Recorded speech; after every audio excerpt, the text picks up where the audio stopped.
We've all heard of the knight in shining armor, the one that focuses on defending or saving others, the person who focuses on defeating evil, the person that everyone can trust their word to be fact. If you want to be a shining example of right fighting wrong, then maybe you should be a paladin.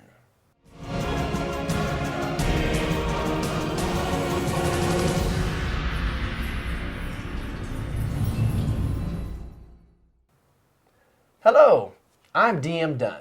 This video will be a beginner's overview of D&D 5th edition Paladins. A paladin's purpose is to uphold justice and righteousness.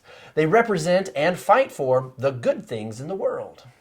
They protect us from and they hunt down the evil forces wherever they skulk. They are different types of paladins. However, they all share something in common. They are all bound to an oath that grants them their special powers. A paladin's power comes from the god or gods that they worship.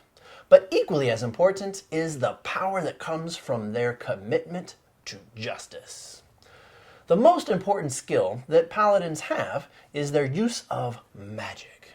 They use this to heal the sick and injured, to smite the wicked and undead, and in the protecting of the innocent. A very close second is their skills in combat. They spend years training and mastering weapons and armor, and this makes them more than capable in any fight. By definition, the life of a paladin is an adventuring one. A paladin's life is to be spent on the front lines of battle against evil. There are few true fighters found in the ranks of military and such, and even fewer are the numbers of actual paladins.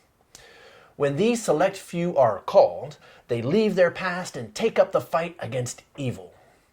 When these elite warriors enter dungeons or ancient tombs, they're not tempted by treasures or glory. Their laser focus is on eliminating whatever evil they can find in hopes of bringing the cosmic balance away from oblivion, saving the world. Now, creating your paladin will be fun, but also a little tricky. Tricky in that we need to plan ahead.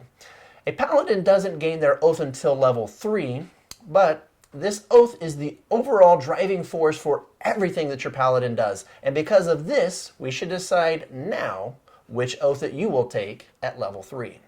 In the 5th edition Player's Handbook, there are 3 oaths to choose from: the Oath of Devotion, the Oath of the Ancients, and the Oath of Vengeance.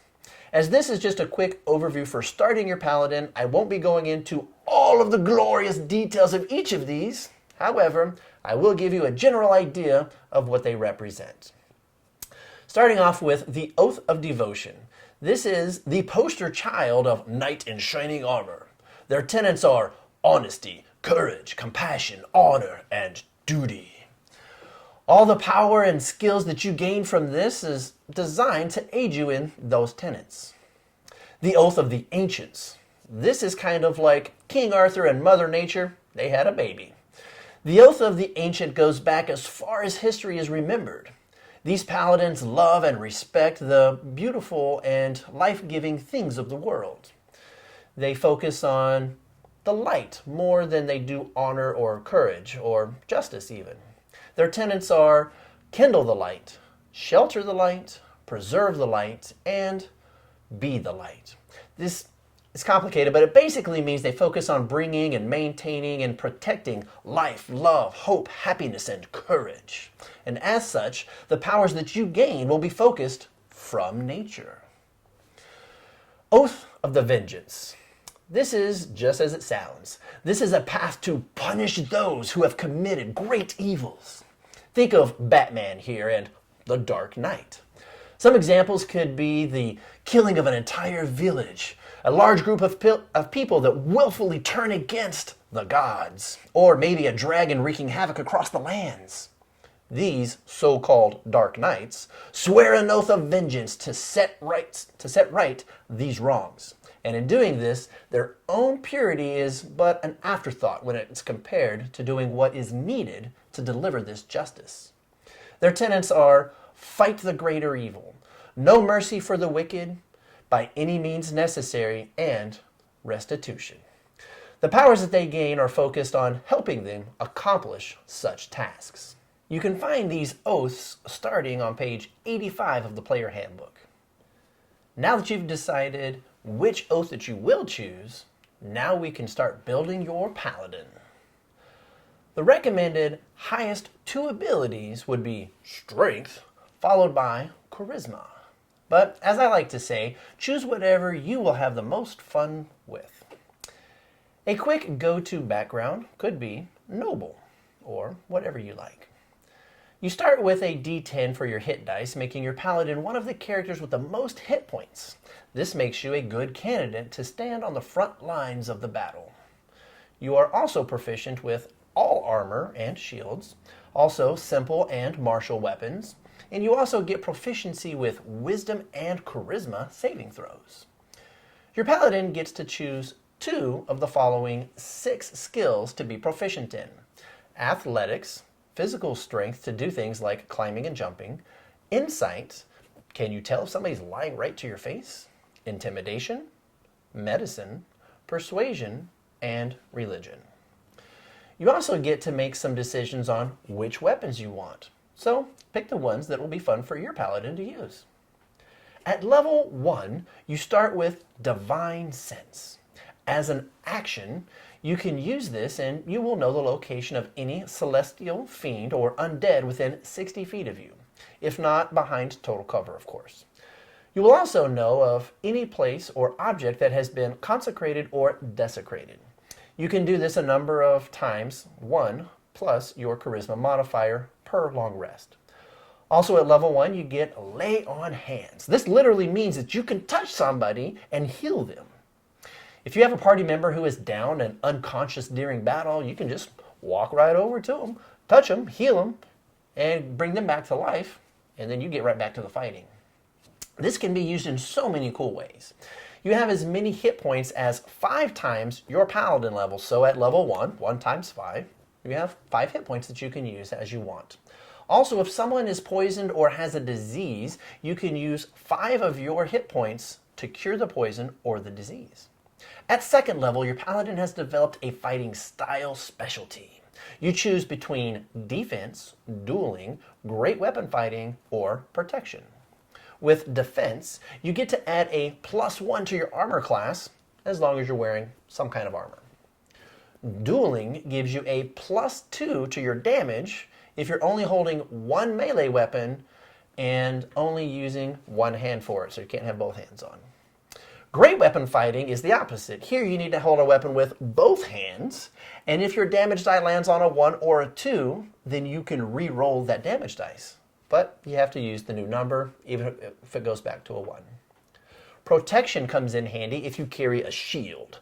If someone is next to you and they get attacked, then you can use your reaction to put your shield in the way, making the attacker use disadvantage.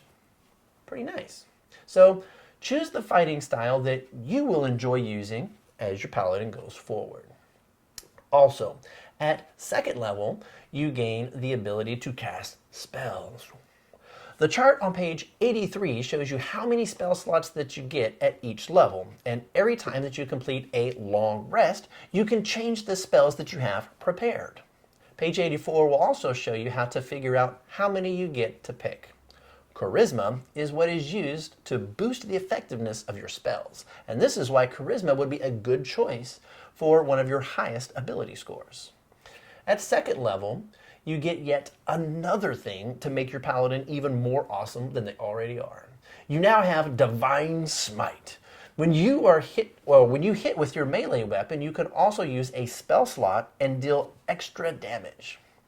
Now, after your Paladin reaches the 3rd level, you gain a couple more things. The first thing you get is Divine Health, and this makes you immune to disease. Simple as that. This might not seem significant, but trust me, this can be a crucial benefit down the road.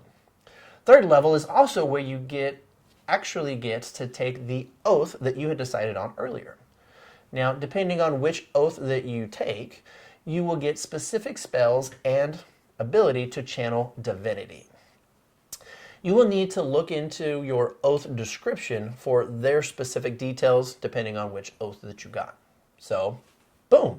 You've created an iconic character for your D&D game. Congratulations, and have fun with your Justice Dishing Paladin.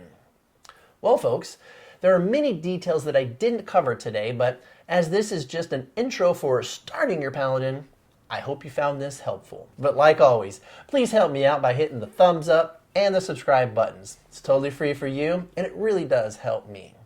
And if you'd like to purchase a copy of the Player Handbook, or literally anything else, you can access a link through my website, which you can find in the description below the video.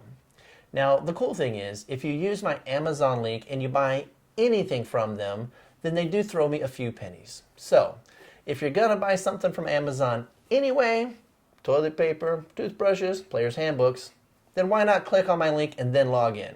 I do need all the help that I can to be able to keep these videos going. You can also help by becoming a Patreon. This is simply a monthly donation that helps me be able to keep bringing content like this to you. You can also access this via the link below. Thank you. And until next time, have more D&D fun with DM Dunn.